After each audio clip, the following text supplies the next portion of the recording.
écoute Monsieur Nicolas Souris. Juste pour vous dire effectivement que mon intervention aujourd'hui est à prendre par rapport à un double parcours, vous l'avez dit, un parcours professionnel. Moi, j'ai commencé à faire de l'EMI il y a très longtemps en tant que journaliste, et c'était plutôt une démarche de témoignage, plutôt qu'une rencontre à visée, comme on dit, factitive.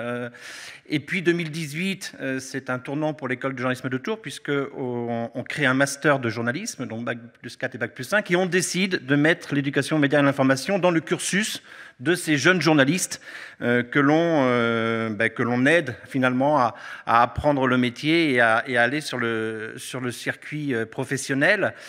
2022, on est un des 8 centres en France à pouvoir mettre en place la certification de compétences professionnelles sur l'EMI. Il n'y a que 2 écoles en France qui le font, c'est nos camarades de l'ESJ Lille et nous-mêmes.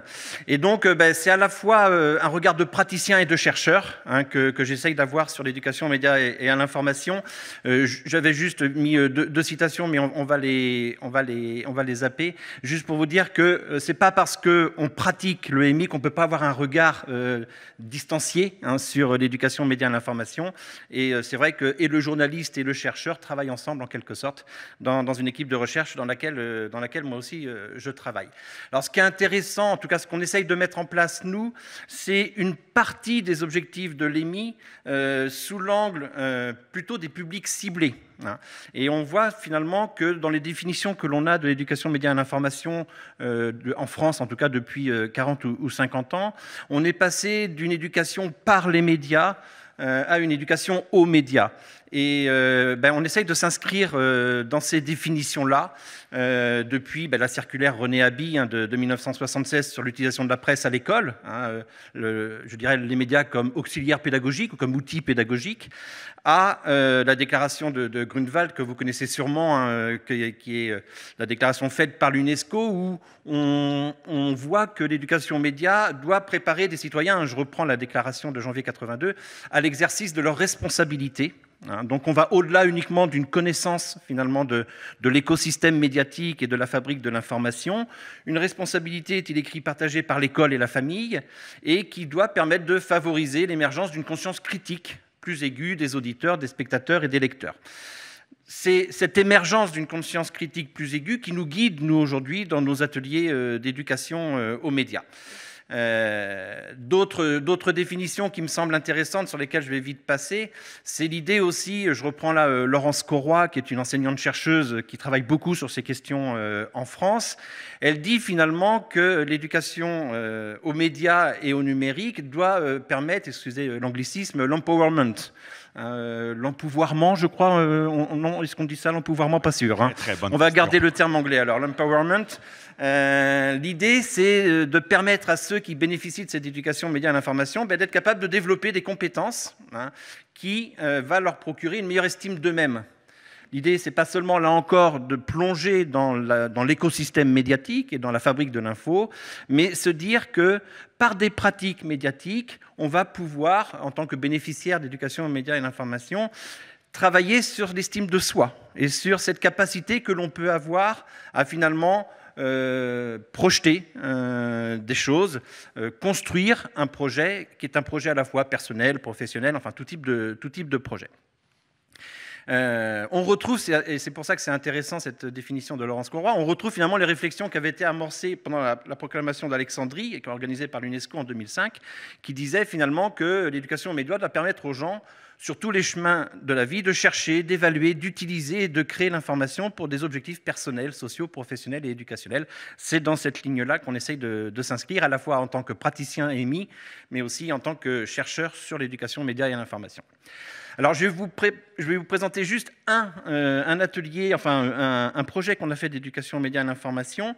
Depuis 2017, en fait, on a créé un site participatif d'information locale. On parlait beaucoup avec les collègues suisses et belges de l'idée d'ancrage local de l'information qui est importante pour crédibiliser aussi je dirais la posture journalistique et la fabrique de l'information. Et donc on a travaillé sur ce qu'on appelle les NEETs, là encore un anglicisme, hein, désolé, donc des jeunes qui sont ni dans un processus d'éducation, ni dans un processus d'emploi, ni dans un processus de formation. Et on a travaillé avec ces jeunes-là pendant près de 2 ans. On a travaillé sur 6 ateliers différents, 21 jeunes en ont bénéficié. Il faut savoir qu'en France, par exemple, ces jeunes âgés de 16 à 25 ans, ça représente presque 13% d'une classe d'âge, ce qui n'est pas rien. Et donc l'idée, c'est de les aider à produire de l'éditorial, de l'enquête, qui est publié sur ce site d'information participative. Et l'autre idée que l'on a, je vais juste le dire là, mais après je ne le réaborderai pas, c'est que cette éducation médias et information est faite par 2 types d'encadrants, à la fois un journaliste en résidence, qui est, je crois, une spécificité française, c'est-à-dire que le ministère de la Culture permet de financer des résidences de journalistes comme on finance des résidences d'artistes dans des structures, et en l'occurrence, nous, à l'École publique de journalisme de Tours, mais aussi avec des étudiants de l'École publique de journalisme de Tours. L'idée, c'est que les étudiants, par leur implication dans l'éducation aux médias et l'information, commencent à réfléchir sur leur propre pratique professionnelle. On s'est dit que c'était un moyen réflexif pour les étudiants, l'EMI, de travailler à avoir un recul sur leur propre pratique professionnelle. Donc des Tours, c'est ce site, hein, pour témoignage là, de 2 articles sur un café des sports qui joue les prolongations dans un petit village, hein, parce que c'est le dernier lieu, le dernier endroit où les gens se retrouvent et le café menace de fermer, hein, et donc c'est un milieu rural. Et donc il y a des jeunes qui ont voulu aller faire un reportage là-dessus pour la fermeture du dernier café de Sorigny, et finalement ils jouent un peu les prolongations en attendant de trouver quelqu'un pour la reprise. Et puis un autre sujet qui a été fait par ces jeunes-là, c'est les hommes et les femmes qui vivent dans la rue face à l'hiver. C'est une question que vous connaissez bien vous aussi ici au Québec et à Montréal. C'est aussi une question qui est dans l'espace public français, évidemment. Alors on a interrogé les bénéficiaires de ces ateliers de EMI 1 an après, pour savoir quels étaient les résultats, en quelque sorte. À quoi ont servi ces ateliers d'éducation médias et d'information. On a interrogé les bénéficiaires, on a interrogé aussi des étudiants en journalisme autour de 3 grandes thématiques. Je ne vais garder que la deuxième sur les bénéfices retirés de l'éducation médias et l'information. Alors, c'est des déclarations, hein, je vais en prendre juste 1 ou 2. C'est une jeune qui a voulu faire un sujet sur la grossophobie, parce qu'elle-même en souffrait.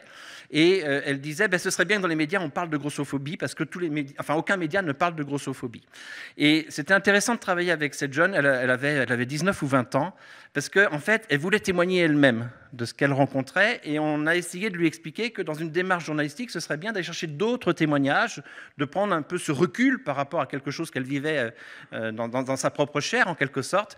Et elle nous a remerciés, finalement, après beaucoup de pleurs, après beaucoup de doutes, de l'avoir aiguillée sur cette idée que parler de soi, ça n'a pas forcément beaucoup d'intérêt quand on est journaliste. Par contre, parler des autres qui sont face à une problématique, ça peut être beaucoup plus intéressant. Et elle s'en est parfaitement bien sortie dans cet exercice. Et puis, un autre témoignage d'un demandeur d'asile qui, lui aussi, a voulu faire un travail éditorial sur les demandeurs d'asile, sur la façon dont ils vivent l'attente d'une réponse de l'administration française. Et il nous a dit ceci qui était très intéressant. En allant interroger d'autres demandeurs d'asile, en allant interroger l'administration, il me dit, ils ont appris quelque chose, de la même manière que moi aussi j'ai appris quelque chose. Même moi, en tant que demandeur d'asile, j'ai une vision un peu différente des autres, mais le fait de sortir pour apprendre avec les autres, pour connaître leur histoire, même moi j'ai appris. Et donc on voit bien que cette idée d'éducation aux médias et à l'information permet justement cet empowerment, cette idée qu'on peut se reconstruire à travers un exercice de fabrique de l'information. D'autres micro-citations. Une autre qui nous dit « J'en suis ressortie beaucoup plus confiante, fière dans ce que j'avais fait ». Donc il y avait un gap qu'elle avait réussi à franchir entre le début de l'atelier où elle disait « Je ne sais rien faire » et la fin de l'atelier où elle avait appuyé sur « Publier ». Et là, il y avait une grande fierté pour elle d'être pendant 4 jours, finalement, d'avoir travaillé avec des journalistes.